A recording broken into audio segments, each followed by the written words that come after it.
The Friday after Thanksgiving is sort of an unnamed holiday. Most people don't work that day and there's no school, but it's really just a bridge between Thanksgiving and the weekend. My dad calls it El Tryptophan Day, a 24-hour period to sober up from the mild barbiturate found in turkey meat. When I was 9 years old, I spent Thanksgiving weekend in Bakersfield with my great-uncle Olaf and his wife Greta. My parents always referred to them as the Minnesota Vikings. They did this for two reasons. Number one, they were both from St. Paul, Minnesota. And number two, they were both Vikings. They were pretty ordinary people on the outside. Olaf was a retired farm implement salesman, and Greta was a homemaker who had once been a finalist in the Pillsbury Bake-Off. But underneath that exterior of double-breasted polyester, gold medal flour, and Vicks Vapo Rub, there beat the hearts of two true Nordic warriors. They took good care of me, but it seemed strange not to be eating turkey leftovers the day after Thanksgiving. There were no leftovers because there had been no turkey. Olaf and Greta didn't celebrate Thanksgiving. "I don't understand it," Olaf once said. "Why would you give thanks to God by shoving breadcrumbs and celery up a turkey's butt?" And now that I think of it, he has a point. So instead we ate tuna casserole, played Parcheesi, and watched Lawrence Welk for an hour.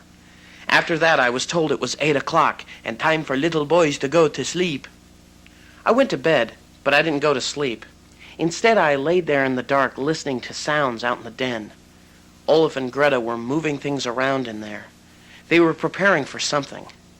That particular Friday after Thanksgiving was a holiday for my great-aunt and uncle. It was the ancient Viking celebration known as Thorgellen, a sort of birthday party in honor of Thor, the Nordic god of thunder and lightning. It's not a well-known custom here in the States, or anywhere else for that matter. Thorgellen was outlawed in Sweden over 3 centuries ago because of its pagan origins, and because it involved animal sacrifice, public nudity, and the use of hallucinogenic drugs. Of course, once a year they still chop the head off a wild goose, get drunk, and dance around a dead pine tree in their living room, but that's different. That's Christmas. Nothing pagan about that. Being an illegal holiday, Thorgellen had been kept under wraps all these years, and consequently, it had been preserved. It was never softened in the way that All Hallows' Eve, a dark, bloody, cannibalistic ritual, was converted into Halloween, a boring night of candy gathering by sugar-spastic youngsters dressed as the Teenage Mutant Ninja Turtles. Thorgellen was still fresh. It was still wild and brutal, and pagan as all get out. I sneaked out into the hallway to watch the events from behind the den door. Olaf lit the ceremonial fire of willow bark in the fireplace as Greta put on the Wagner album. They each ate from a small bowl of fermented mushrooms. They washed the mushrooms down with big gulps of Swedish vodka, which they drank out of steins made from deer skulls with antlers still attached. Uncle Olaf looked up as he heard raindrops beginning to dance on the roof. A storm was in the wings. He held his hands to the ceiling and called to the heavens.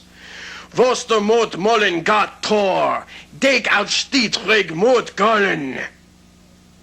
Never did find out exactly what he meant by that, but I've come to believe that he was making an offering to Thor because, as he spoke, Greta picked up a small gray cat. The cat was then tied with mailing twine to a wooden block surrounded by 13 candles. Next to the block was a menacing-looking hatchet. Olaf and Greta started chanting in some ancient tongue as they lit the candles. They mentioned Odin, the All-God, father of Thor. I've since learned that they were praising Odin for giving the world his most beloved son to fill the skies with fire and to terrify his human subjects into submission. As the last candle was lit, there was a flash of lightning and a massive, wall-shaking clap of thunder. Olaf and Greta took this as a sign from above to eat more mushrooms, which they did. By this time, I had wet my pajamas, and I was wondering if it was safe enough for me to sneak into the kitchen and phone for help, but I was too scared. Greta held up a spear which she had made from a broomstick and a steak knife as she started to sing along with the Ride of the Valkyries.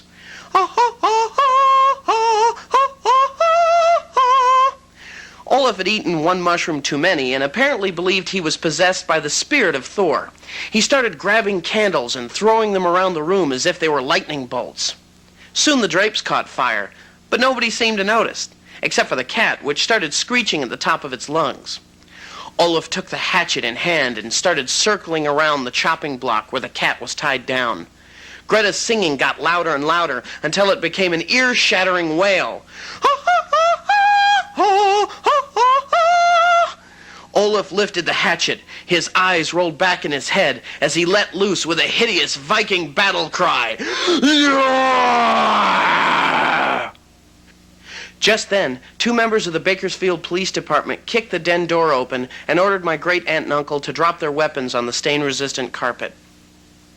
Olaf and Greta were arrested on several charges, including arson, reckless endangerment, and the use of a household pet in an ancient pagan ceremony. I was driven home by my parents, who more or less blamed me for the whole incident. "It's those horrible, dark stories you tell," my dad said. "You're a bad influence on old people." I adopted the cat and changed its name from Sven to Lucky. The whole Thorgellen thing left me shaken for years. I've gone through a lot of therapy, though, and I think I'm over it now. Of course, I can't see a Hagar the Horrible comic strip without bursting into tears.